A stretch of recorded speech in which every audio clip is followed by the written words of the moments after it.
Chapter 6. This was a very heavy song, a belated talk.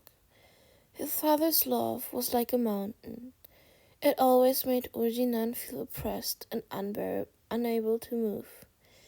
He was afraid to see his father's disappointed expression, so he did everything he could to squeeze and force himself. But that only pushed him into a plight of timidity that he couldn't break out from. How could a person who could skillfully play 18 musical instruments have no musical talent? It wasn't until his father passed away that the haze that had blinded him finally lifted, stirring up infinite courage within him.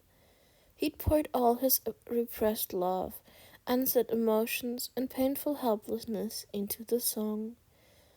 All the contradictions, struggles, longing, and reluctance were released by Zhou Yunsheng's singing. Unconsciously, many people had burst into tears, and Zhou Yunsheng, influenced by Ojinan's residual feelings, was also choking on his emotion and lost his voice, unable to continue. The piano music came to a grinding halt. Zhou Yunsheng covered his face to hide his distress. Suddenly, Ojibai's aged face appeared on a huge LED screen. He was holding a video camera, aiming the lens at himself. He weakly opened. "My son said he'll sing a song he wrote especially for me. I'm looking forward to it." The camera pans and focuses on a handsome young man sitting in front of the piano. The furnishing indicated that they should be in the O family villa. The youth was very nervous. He closed his top two buttons of his shirt, coughed, then slowly said, "This song is called Because of You. Dad, I put a lot of the things I've always wanted to say in this song. You must listen carefully." Ojibai promised. Although he was no longer on the screen, his voice held through the light and satisfaction. In the audience, Lin Chiqing's fans stared open-mouthed, their hearts bubbling forth with extreme embarrassment. Pictures of the evidence Lin Chiqing submitted to the court were released on his blog. All the Because of You manuscripts were time-stamped, showing that he'd composed it after his mentor's death. But in the video, while Ojibai was still alive, Ojinan had already written the song, and he was also singing it in front of his face. In the end, who was the one who plagiarized? The answer was already self-evident. The manuscript submitted by Lin Chiqing would become irrefutable proof of his own lies. The rhythm was the same, the singing was the same, and the way the singing stopped halfway was the same.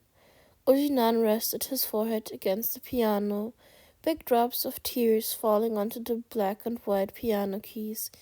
He obviously felt pain and despair over not being able to save his father. Ojibai lifted the quilt and staggered to his son's side.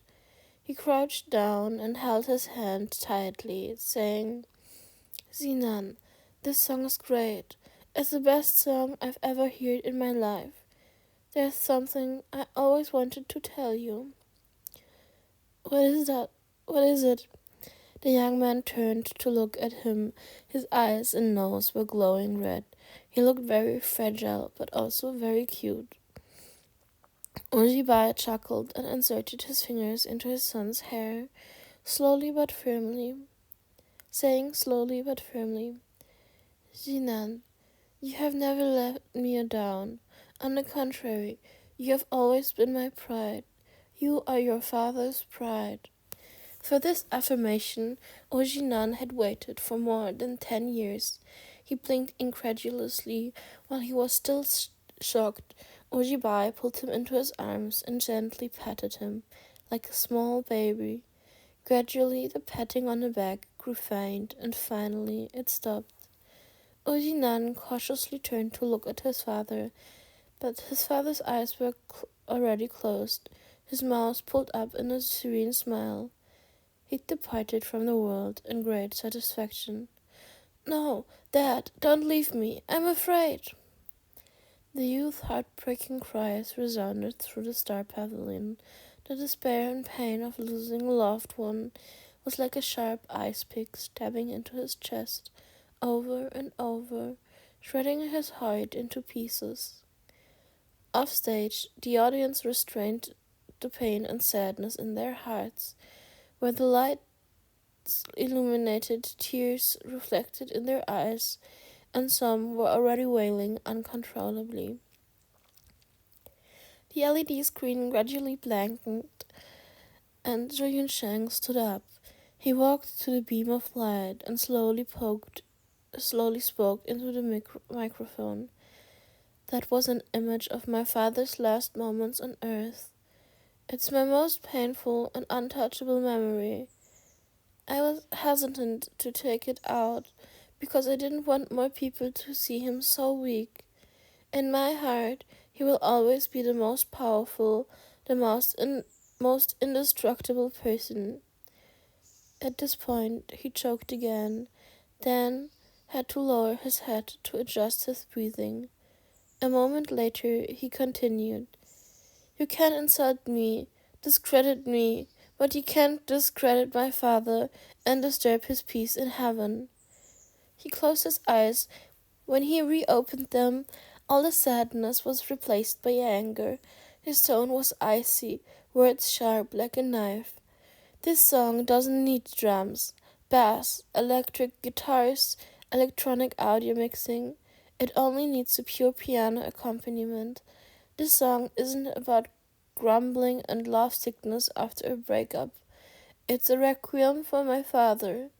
Lin Qing, when you rearranged this song, did you never think of how important this song was to me and my father? You betrayed my trust and tarnished my music. I will never forgive you. Never. The youth glared into the camera, the big screen displaying his ice skate blade like cold and fierce eyes. The audience was intimidated. They only woke up as if from a dream after he disappeared off stage. Then they looked at each other awkwardly. They had come here to get revenge for Lin Qiqing and Gi Mengshu. Prior to this, they'd firmly believed that only the talented Lin Qiqing could write such an excellent song, and only first-class vocalist Gi Mengshu could perfectly perform it. Compared to them, what was Ojinan? But after the brainwashing from the previous crazy 20 songs, they had been completely conquered. Those 20 songs, any one of them could become a great classic, with the potential to become a global hit. Ojibai called him his bride, and that was evidently true. Lin Qiqing absolutely couldn't be compared to Ojibai in terms of talent. Yet Ojinan's talent had already surpassed his master's, far above Ojibai. Lin Qiqing had written so many songs after his debut. He had released so many albums, but even his best song couldn't be compared to any of these 20. Lin Qiqing was inferior to Ojinan. The gap between them was too far. Even the most hardcore fans had to admit this. The fans were silent, feeling extremely depressed.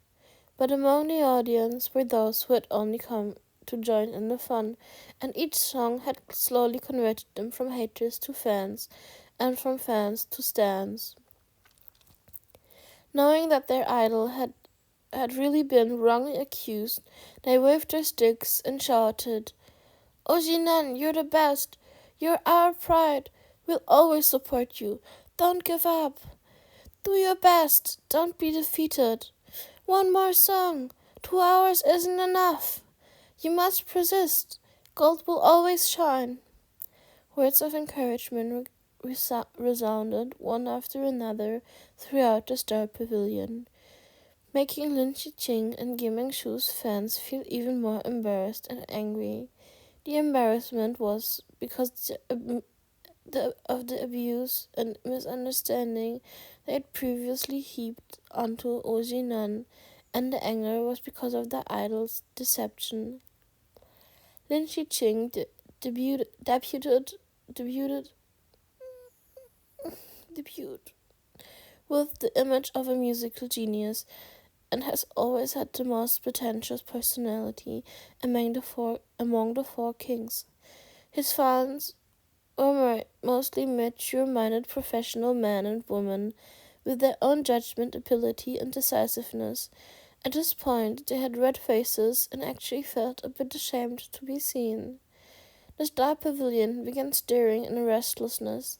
The audience lingered in their seats for a long time, refusing to leave. Ojinan, sorry. Ojinan, we were wrong. Please forgive us for our ignorance. Ojinan, from now on you're my idol. I'll support you. People who defected from the fandom were everywhere, but the few senior fans who'd organized this revenge act didn't protest. An apology was due and necessary. Shu's fans were mostly young girls and boys. They were very emotional. A few kept muttering, saying that the video could be fake, but they were immediately surrounded by glares and didn't dare raise their heads. The security guards and police officers began evacuating the crowd. The concert opened with a bang, but was closed quite awkwardly. Sanchi Mu was standing in the shadows, staring intently at the youth under the spotlight. He was so bright, eye-catching, every single movement exuding unparalleled charm.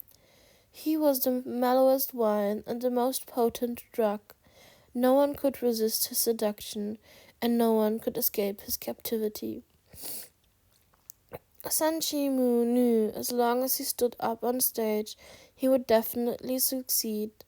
But when he really did succeed, he couldn't stand having everyone else's fervent gazes on him. He watched as the older man strolled towards him, his blood slowly beginning to boil. He wanted to pull him into his arms and wantonly kiss him, lock him in a room and have his way with him, pound into him with his hardest place, and tangle in madness. His heart was already throbbing for him, bursting and breaking into pieces, but his legs were stubbornly stuck on the floor, unable to move. The always reticent him couldn't think of a way to express his love, so he exposed a confused expression.